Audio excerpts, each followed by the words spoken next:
गौवंश की दुर्गति को लेकर सरधना नगर पालिका प्रशासन के खिलाफ थाने में दी तहरीर। एक तरफ जहां प्रदेश सरकार गौवंश संरक्षण के लिए लाखों रुपए खर्च कर रही है, वहीं दूसरी ओर सरकारी कर्मचारियों की ढुलमुल नीति के चलते मृत गौवंश की दुर्गति होती नजर आ रही है। ऐसा ही एक मामला सरधना नगर पालिका के डंपिंग ग्राउंड में देखने को मिला। वहां कर्मचारियों ने मृत गौवंश को कूड़े के ढेर पर लाकर डाल दिया, जिसको दिन भर आवारा कुत्ते नोचते नजर आए। प्रदेश सरकार गौवंशों के संरक्षण के लिए जोर दे रही है। इसके लिए जिला प्रशासन व पशुपालन विभाग को आवश्यक दिशा निर्देश दिया गया है। इसके बाद भी गौशाला व विभिन्न स्थानों पर खुले में घूम रहे मवेशियों की देखभाल में लापरवाही बरती जा रही है।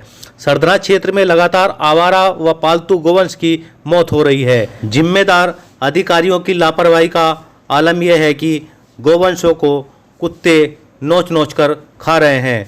जानकारी होने के बाद भी नगर पालिका के कर्मी मृत गौवंश का निस्तारण ठीक से नहीं कर पा रहे हैं। गौवंशों के संरक्षण के लिए नगर पालिका में गौशाला संचालित की जा रही है। इसके बाद भी सैकड़ों गौवंश बेसहारा हैं। कस्बे व आसपास के क्षेत्र में मवेशी बेसहारा घूम रहे हैं। इससे किसानों की फसल चौपट हो रही है, साथ ही सड़क हादसों में इजाफा हो रहा है। बेसहारा घूम रहे मवेशियों की कोई सुध लेने वाला नहीं है। नगर में रामलीला रोड पर एक व्यक्ति की गाय बीमारी के कारण मर गई थी। नगर पालिका कर्मचारियों द्वारा गौवंश को उठाने व उसको गड्ढे में दबाने के लिए 1000 रुपये की रसीद भी काटी गई थी, जिसके बाद मृत गौवंश को पालिका कर्मचारियों द्वारा तहसील रोड पर डंपिंग ग्राउंड कूड़े के ढेर पर लाकर डाल दिया गया, जिसे कुत्तों ने नोचा, जिसको लेकर हिंदू संगठनों से जुड़े कुछ युवाओं ने सरधना नगर पालिका में जाकर अपनी नाराजगी जाहिर की। उन्होंने बताया कि नगर पालिका की लापरवाही की वजह से गौवंशों की बुरी दुर्दशा हो रही है, जिसके चलते उन्होंने थाने में तहरीर देकर नगर पालिका प्रशासन के खिलाफ कार्रवाई की मांग की।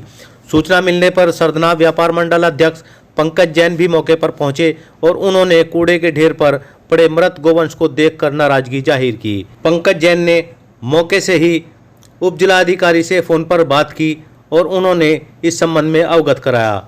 साथ ही जिला अधिकारी से भी बात करने का प्रयास किया।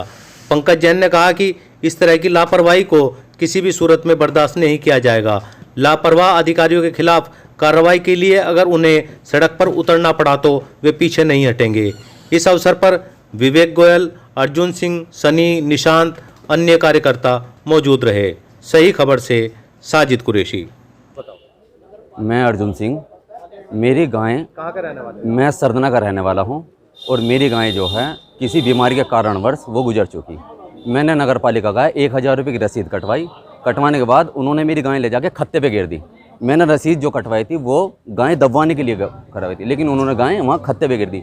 और भी वगैरह गाय हैं जो मौके पे वहाँ पड़ी भी हैं, कुत्ते खा रहे हैं उन्हें। मेरा नाम विवेक कुमार गोयल है। यहाँ तहसील खाता पे गाय पड़ी हैं 2 जिन्हें कुत्ते खा रहे हैं। नगर पालिका की एक बड़ी लापरवाही नजर आ रही है। हमने नगर पालिका के अधिशासी अधिकारी से बात की, उन्हें सूचना से अवगत कराया, लेकिन उन्होंने पल्ला झाड़ दिया। उन्होंने किसी भी तरह की समस्या का समाधान ही नहीं किया। इसके बाद हमने 100 नंबर पर पुलिस को फ़ोन किया। उन्होंने हमें थाने में भेज दिया कि जाके अपनी एक FIR दर्ज कराएं। अब उस मृत गाय की क्या स्थिति है? गाय को वहाँ पर मौजूदा स्थिति में कुत्ते खा रहे हैं। नगर पालिका कोई तहसील खाता जहाँ पर कूड़े का ढेर पड़ा है। नगर पालिका के कर्मचारी क्या करते हैं, गायों को उठाते हैं, पैसे लेते हैं 1000 रुपये, वो जाके डाल जाते हैं। दबाने का कार्य नगर पालिका नहीं करती और अधिकारी ने मना कर दिया कि नगर पालिका काम सिर्फ गाय उठाने का है, दबाने का नहीं है। बताइएगा। जहाँ ये कूड़ा डलता है नगर पालिका द्वारा, मैं इसी मौके पे आया हूँ अभी, और जैसे कुछ लोगों ने मुझे बताया और मैं इनके साथ चल कर आया हूँ। वाकई में एक गाय तो ये सामने पड़ी है जो दबाई नहीं गई, नहीं पड़ी है खुली, कुत्ते खा रहे हैं। और 2 गाय वे पड़ी हैं, वे भी कुत्ते खा रहे हैं, उन्हें भी दबाई नहीं गई है। इतनी लापरवाही नगर पालिका की है, ये होनी नहीं चाहिए। मेरा अधिकारियों से निवेदन है, इसे जल्द से जल्द दबवाने का काम करें। जो नगर पालिका देख रही है, उन्होंने कहा कि गायें दबवा दी गई हैं। अब मैंने मौके पर आकर देखा तो गाय यहाँ खुली पड़ी हैं, उन्हें दबाई नहीं गई है। और मैंने ADM साहब को भी अवगत करा दिया। अगर आधा घंटे में ये दबाई नहीं जाती तो मैं DM साहब से भी बात करूंगा इस मामले में। सही खबर YouTube चैनल पर 100% सच दिखाने का प्रयास। आपका सहयोग व मार्गदर्शन जरूरी।